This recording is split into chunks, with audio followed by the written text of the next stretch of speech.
உலகத்திலேயே சிறந்த புண்ணிய பூமியான பாரதத்தில் 108 திவ்யதேசங்களிலே பெருமாள் எழுந்துள்ளிருக்கிறார். அதில் சோழநாட்டு திருப்பதிகளாக 40 க்ஷேத்திரங்கள் இருக்கின்றன. இந்த 40 முதல் க்ஷேத்திரமானது சிதம்பர க்ஷேத்திரம். ஆனால் புராணங்களில் இந்த ஊருக்கு என்ன பேருன்னு கேட்டால் சித்திரக்கூட்டம் என்று பெயர்.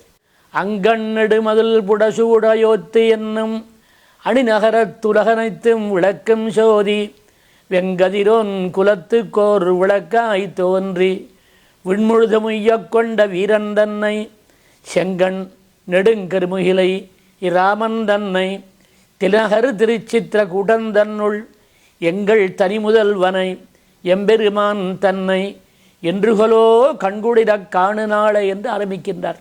இந்த தில்லை கோவிந்தராய பெருமாள், புண்டரீக தாயார், திருமணப்பட நாச்சியார் ஆகிய அனைவருக்கும் இங்கே மகா கும்பாபிஷேகமானது விஸ்வாச வருஷம் ஐப்பசி மாதம் 12ஆம் நாள் அன்றைக்கு ஆரம்பமாகி ஐப்பசி மாதம் 17ஆம் நாள் திங்கட்கிழமை காலையிலே 9:30 மணி முதல் 10:30 மணிக்குள்ளே விமானங்களுக்கு மகா கும்பாபிஷேகமும் அதற்கு அடுத்தபடியாக எம்பெருமானுக்கு மகா சம்பரோஷம் நடைபெற்று பகல் 1 மணிக்கு வேதங்கள், வேதாந்தங்கள், ஆழ்வார் பாடல்கள், ரகசிய கிரந்தமாக எல்லாவற்றும் பூர்த்தி செய்வது. இந்த மகா கும்பாபிஷேகமானது 5 நாளைக்கு முறையாக பௌதீக்ஷருடைய பூர்ண ஆதரவோடு 38 குண்டங்கள் போட்டு 5 நாளைக்கு மகா கும்பாபிஷேகம் நடக்கிற காரணத்தினாலே இதனுடைய பலன்கள்லாம் யாருக்கு என்று கேட்டார், கண்ணாலே காண்பவருக்கு, காதாலே கேட்பவருக்கு, மனதாலே நினைப்பவருக்கு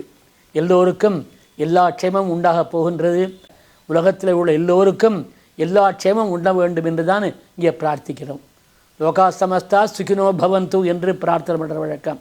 அதனால் அடியார்கள் வாழ, அரங்கநகர் வாழ, ஷடகோபன் தன் தமிழ் நூல் வாழ, கடல் சூழ்ந்த மண் உலகம் வாழ, மணமகட மாமுனியே இன்னுமொரு நூற்றாண்டிலும் சித்திரக்கூட்ட நிவாசாய சித்திரானந்த விபூதையே ஸ்ரீமத் கோவிந்த ராஜாய ஸ்ரீவத் சாங்காய மங்களம் ஸ்ரீமதே ரம்யஜா மாத்ரு முனீந்திராய மகாத்மனே ஸ்ரீரங்க வாசினே பூயாத் நித்யஸ்ரீர் நித்ய மங்களம்.